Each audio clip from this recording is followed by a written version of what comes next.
All right. I'll try to keep it short today. I was shocked by how many messages I got in response to my post about loaded boxes and the $200,000 Babe Ruth card being pulled. So let's get into the story a little bit, and I'll tell you what shocked me the most. Right. So a breaker by the name of Bulldog Cards. Bulldog. I put an A and a W in there instead of an O. Bulldog Cards pulled the Babe Ruth Superfractor 1 of 1 from Bowman Chrome. Just to give a little fun backdrop on there. Bowman Chrome was released. They have these Retrofractor cards in them. Johnny Bench, Roberto Clemente, Babe Ruth, and they're going to be doing those cards, in future releases, and that's it for Clemente, for Babe Ruth, etc. And the Babe Ruth one's pretty cool because what they're putting on these Retrofractors are first Bowman, like the little typical first Bowman, and I think in a future release, Tom Brady is going to have one because he was drafted by the Montreal Expos in 1995 to play baseball. Hint, hint, right? He was wearing that Montreal, Expos jersey for the trade night in the city. So anyway, these cards are they're inserted in there. They're a base. There are all types of parallels: orange out of 25, gold out of 50, etc., etc. But there is a 1 of 1 card, and it was pulled this weekend by a breaker without a huge following. It wasn't pulled, by your usual suspects. It wasn't pulled by Backyard Breaks or, Mama Breaks or anybody who, has been accused of tomfoolery or loaded boxes or anything like that. So what happened was just a smaller breaker pulled it, nice and easy. So why that's important, why it's relevant is that card is the most recent card that has a bounty on it. All right, bounty. Sounds silly, right? Makes you think of that, that reality show from Hawaii, right? Dog the Bounty Hunter. Similar, right? So Dave and Adam's Card World, DA Card World, you guys, are probably familiar with them. You can take a look. They're in New York. They sell a lot of product. They distribute a lot of product, and I guess as a tactic to sell product and continue to sell product, they are putting bounties on big cards. They did it with the Drew Jones first Bowman card. And I think that one had a bounty of like $250,000 on it. More if he made the Hall of Fame. I mean, I may never make the majors, let alone the Hall of Fame. But it obviously makes headlines. It draws these crazy kind of stories of, look at this, the huge chase card in this product. It's worth $200,000.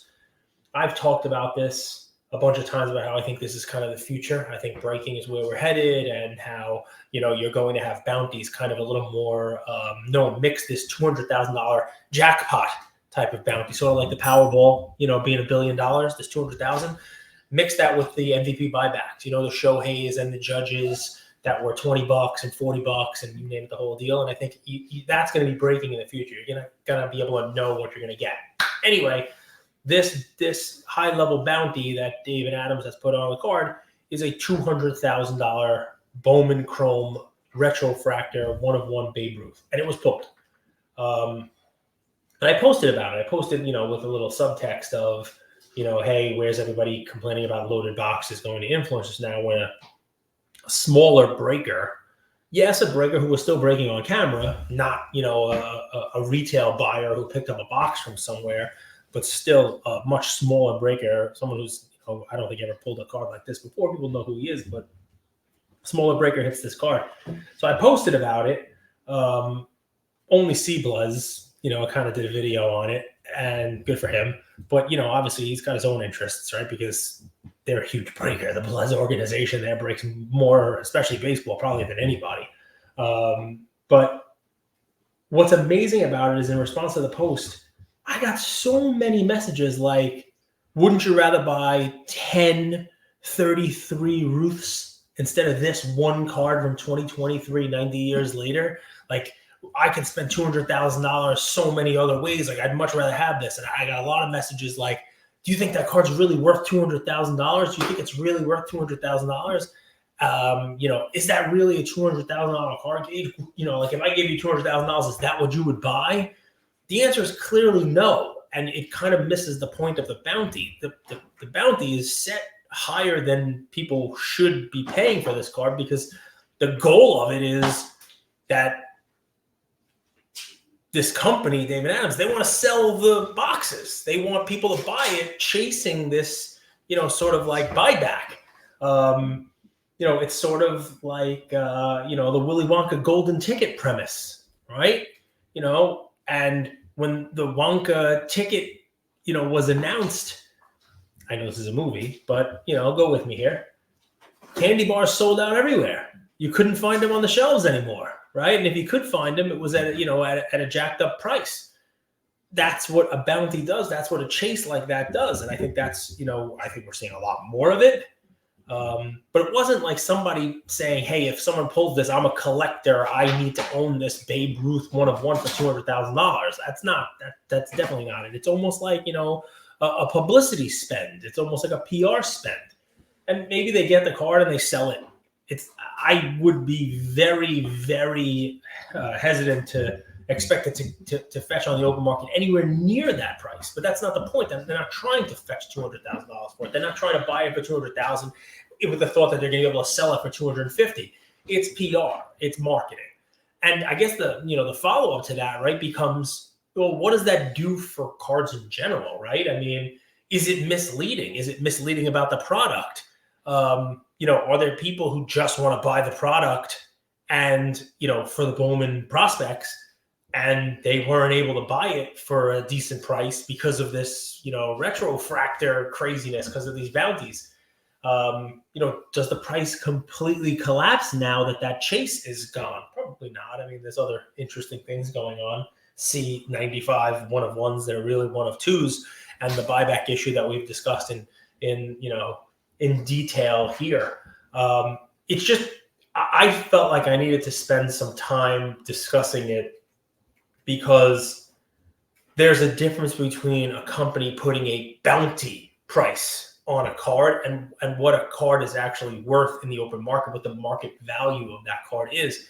And, more often than not, especially when the bounty is being placed by, a company, somebody who has something to gain from the price of the sealed wax that's being ripped to get this, it's probably going to be an inflated price. It's probably going to be an inflated bounty price. I'd be curious to hear what your thoughts are on what you think that card's actually worth. But you can go ahead and take a look at other similar cards. I mean, Prism has had Babe Ruth in it. They have Babe Ruth, parallels. Bowman did a Bowman Chrome, at the National, Babe Ruth, I think in 2016. I posted about it on one of my stories as well. So it's not even really the first Bowman card of Babe Ruth. And Topps has Babe Ruth cards all over the place. I mean, the Platinum Anniversary one, it looks like 52 Topps, 53 Topps. They have Babe Ruth in there in like a Red Sox uniform, just like this. So it's an interesting gimmick. The cards themselves are an interesting gimmick, but this bounty is an interesting gimmick. And I really do think you're going to see a lot more of that going forward, because it's another one of those things that just drives people towards the market. And the best example of this, although, I mean, it probably doesn't really help prove my point here, was when there was a bounty placed for the that 1/1 Magic the Gathering Lord of the Rings card, the True Ring 1/1. I think it was like $1 million or $2 million. I don't even remember. There were like, 19 different, pretend bounties that were out there. But then Post Malone wound up buying it for even more money than what the bounties were. So I guess in that case, the bounty wasn't even enough for, for the card. But you're seeing a lot more of it. You're seeing a lot more of those kind of things. David Adams did something similar. It's not completely, they did something similar. I remember with the Zion National Treasures, Logo Man 1/1, if somebody pulled the Zion 1/1 rookie, I think there was like a $500,000 bounty on it. They were buying it. They were buying it back. It is not a true indication of the market price. A fun little side discussion is now with this same release with Bowman Chrome, now that Fanatics has sent out their press release about 95 1/1s having doubles. and that they're really not one of ones. There's really 2 copies of each of those 95 superfractors, and then putting out a list of, their fix was they'll buy back whoever the first one to get one of them is. If you want to, they will actually just buy the card from you, with values up to $75,000 for one of one. I think the Salas card was 75. I think Celestine was like 35,000. Some of them were 3, 5, 10. They're varied prices, and it's an interesting thing that they're doing. You wonder what those prices, those buyback prices, will do for the other one of one. Does that sell for less? Does it sell for more? Does knowing that someone already cashed in that card, and got, let's call it $10,000 for it. Do you now, having the other one, is it worth less than that because you lost the race to get the $10,000 from Fanatics on the buyback? Is yours worth more because you now know it's a true one of one? Is it something that you would be hesitant to buy in the secondary market because you know that there's another one of one out there? Are we all waiting for another Fanatics announcement for them to say that they have redeemed X number of those 75? They've purchased 60 of them. They've purchased 65 of them. They've purchased X. And guess what? Here's the bonfire that we're going to let you watch us put them in so that we know that there's really only a one of one. What are they doing with them? Right? Will those cards be made into a future release, a future chase, sort of like a Panini Honors type of thing? Are they going to, get them autographed by the player? They can put a sticker on them. Like, do on-card autos of those guys and put them in a future release and call them, like the Superfractor mistake buybacks. I mean, like, what exactly are they going to do with them? Who knows? But I know it would always be in the back of my mind, if I had one of those one-of-ones, like I was the second one, I'd still know that there's another one of those out there. It would make me hesitant to want to hold that one-of-one until I knew what it was that Fanatics was doing with that second one, that mistake, that extra copy that they bought back. So it's a second fun one, right? I mean, what do you think the Babe Ruth is worth? Do you think it's worth anywhere near $200,000? I personally do not. And then second, has Fanatics done enough with their buyback? Do they now need to issue a second release and let you know what they're going to be doing with the extras when they buy it back? How do we know that they are going to remain off the market and not, be circulated again? I mean, you'd assume they're not going to sneak out the back door again. You got to figure they're doing something with them. My personal preference would be those cards should never have been made to begin with, right? Although you got to figure maybe they were made like, they keep them, right? Just in case there's a damaged one or you name it. They're just not supposed to make their way into products. It's interesting stuff to talk about, right? Because, the hobby this week is a buzz with bounties and buybacks and bounties. Oh my, it is a very strange and different world, because we can talk about a bounty of $200,000 for a Babe Ruth logo fractor. We can talk about what the value of it is. We can talk about, multiple mistakes of one-of-ones. We can talk about all these issues. Are we talking about the cards? Is anybody really talking about the value of that Babe Ruth card? Is there value added to it now because of the story? Is it going to be something that, is a future story, like your Billy Ripken card or your Honus Wagner card that nobody knows the story of? You just know their stories. And I don't buy the whole, hey, he didn't like tobacco, so they didn't let, he didn't want his picture on those cards because he wasn't a fan of tobacco. Because last night, Golden sold a Honus Wagner brand tobacco box, like a cigar box. So, and I've seen Honus Wagner cigars at the National a couple years ago. Somebody had a cigar ring, a Honus Wagner with his picture on it. Stories get interesting, right? So maybe that card has some historical significance. Maybe it was one of the first big bounties. Maybe, but the point remains. We're talking about gimmicks. We're talking about, that's not a real value of the card. And yet a lot of people, really, they message me and think it is. We're not talking about, hey, wow, Bowman, look at all the great crop of potential prospects that are in there. Look at this guy's a 3-star. This guy's a 5-star. This guy's, got a real chance to be the next big thing. I'm going to hoard his cards. It's this guy's 1-of-1 is worth this much according to Fanatics on their buyback site. And did you know Jeff Wilson's on Cameo? And now he's put out a book called Sports Card Investing for Dummies. If you buy that, please message me. Please, because I have a bridge to sell you, and I really just need to talk you into some things. That was an interesting story for today. I mean, you can say what you like about Jeff. He's an interesting character. But writing a book, Sports Card Investing for Dummies, I didn't think Jeff was going to write a biography. But, autobiography, he clearly did. Love you, Jeff, but you open yourself up to that one. You kind of deserve it. Sports Card Investing for Dummies. Do we really think the world needs that?